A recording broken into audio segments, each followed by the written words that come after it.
క్షేత్రస్థాయిలో విస్తృతంగా పర్యటిస్తారు. అందరం కూడా ప్రతి నియోజకవర్గంలో కూడా అన్ని సెంటర్లకు పోతాం.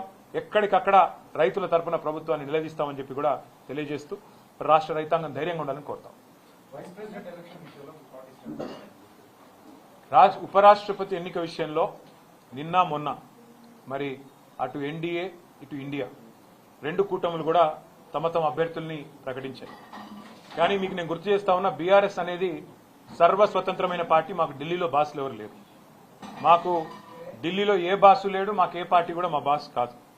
మాకు ఎవరైనా బాసులు ఉన్నారు అంటే తెలంగాణ ప్రజలే మా బాసులు తప్ప మాకెవరు ఢిల్లీలో పెద్దలు మాకు ఆజ్ఞాపించే వాళ్ళు, మమ్మల్ని ఆదేశించే వాళ్ళు ఎవరు లేరు. మేము మా పార్టీకి ఇంతవరకు ఎవరు కూడా సంప్రదించలేదు. ఈ అభ్యర్థి కానీ ఆ అభ్యర్థి కానీ ఈ కూటమి కానీ ఆ కూటమి కానీ ఎవరు కూడా మమ్మల్ని సంప్రదించలేదు, మమ్మల్ని అడగలేదు. మేము కూడా ఒక పార్టీగా కేవలం మీడియాలో చూసిందే తప్ప ఉపరాష్ట్రపతి ఎన్నిక జరుగుతుందని మాకు ఇంతవరకు ఎవరు కూడా సంప్రదించింది లేదు, ఎవరు కూడా అడిగింది లేదు. పార్టీగా ఇంకా టైం ఉంది, సెప్టెంబర్ 9 ఎన్నిక కాబట్టి కూర్చొని ఆలోచించుకొని మేము ఎలక్షన్ తేదీ నాటికి మా వైఖరి ప్రకటిస్తాం. కానీ ఒకటి మాత్రం నేను గుర్తు చేస్తా ఉన్నా, మేము ఎన్డీఏ కూటమిలో లేము, ఇండియా కూటమిలో లేము. మాకు ఇద్దరు అభ్యర్థులకి ఎవరికి సపోర్ట్ చేయాలనే విషయంలో మాకు ఢిల్లీ నుంచి ఏ ఒత్తిడి లేదు. మాకు ఏ ఒత్తిడికి తల ఒగ్గాల్సిన అవసరం లేదు. మాకు ఢిల్లీలో ఏ బాస్ కూడా లేరు. మేము తెలంగాణ ప్రజల మూడుకు అనుగుణంగా, తెలంగాణ ప్రజల ఆకాంక్షలకు అనుగుణంగా, ఇక్కడ ప్రజల ప్రయోజనాలకు అనుగుణంగా, రాష్ట్ర ప్రజల ప్రయోజనాలకు అనుగుణంగా ఏ నిర్ణయమైనా తీసుకుంటాం తప్ప మేము ప్రస్తుతానికైతే ఏ నిర్ణయం కూడా తీసుకోవాలి.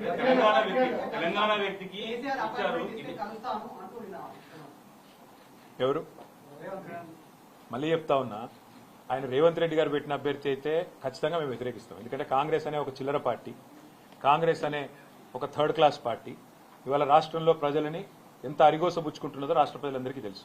మరి అట్లాంటి థర్డ్ క్లాస్ ముఖ్యమంత్రి, థర్డ్ క్లాస్ పార్టీ పెట్టిన అభ్యర్థిని మేము సమర్థిస్తారని మీరు ఎట్లా అనుకుంటారు? నాకు అర్థం కాదు. ఇంకోటి, ఇవాళ జరుగుతున్నది ఏంటంటే ఒక డ్రామా. ఉపరాష్ట్రపతి ఎన్నికల విషయంలో డ్రామా.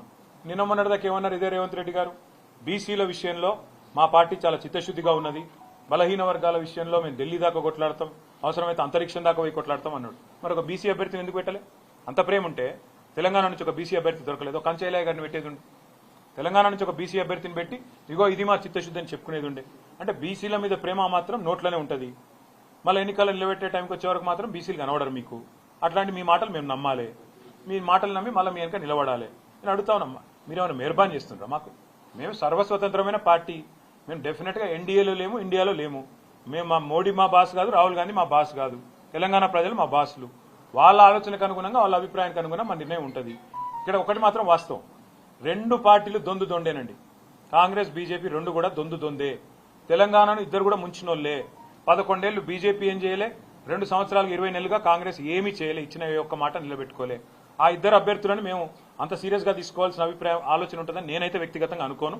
కానీ పార్టీగా, ఎందుకంటే నా ఒక్కడ అభిప్రాయం పార్టీ అభిప్రాయం కాదు, పార్టీగా మేము కూర్చుని ఆలోచించి డెఫినెట్ గా మా ఎమ్మెల్యేలు ఉన్నారు, మా ఎంపీలు ఉన్నారు, మా ఎమ్మెల్సీలు ఉన్నారు, మా ఇన్ఛార్జీలు ఉన్నారు, మా స్టేట్ కమిటీ ఉంది. అందరం అవసరమైతే పెద్దలు కేసీఆర్ గారితో మా అభిప్రాయాలు చెప్పి ఒక పార్టీగా నిర్ణయం తీసుకుంటాం. వ్యక్తిగతంగా నేను అనుకోవడం మాత్రం రెండు కూడా దొందే. కాంగ్రెస్ బీజేపీ రెండు దొందే. రెండు తెలంగాణకు పనికొచ్చే పార్టీలు కాదు, రెండు ఢిల్లీ పార్టీలే. వాటిని పట్టించుకోవాల్సిన అవసరం కానీ, వాటి రాజకీయం గురించి ఆలోచించాల్సిన అవసరం కానీ లేదు అనేది వ్యక్తిగతంగా నా అభిప్రాయం.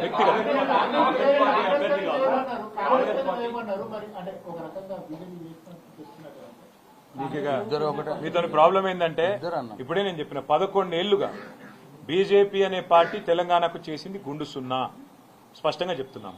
ఇప్పుడు 20 నెలలుగా కాంగ్రెస్ పార్టీ తెలంగాణ ప్రజలకు కొట్టింది గుండు, ఇచ్చింది గుండు సున్నా. ఇది వాస్తవం.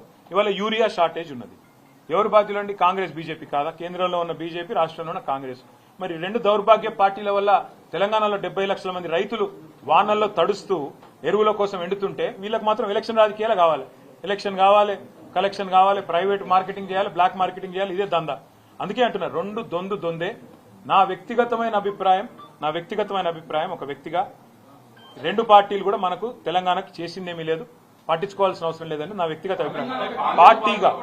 పార్టీగా మేము ఎన్నిక డేట్ దగ్గరకు వచ్చినాడు నిర్ణయం తీసుకుంటాము, అప్పుడు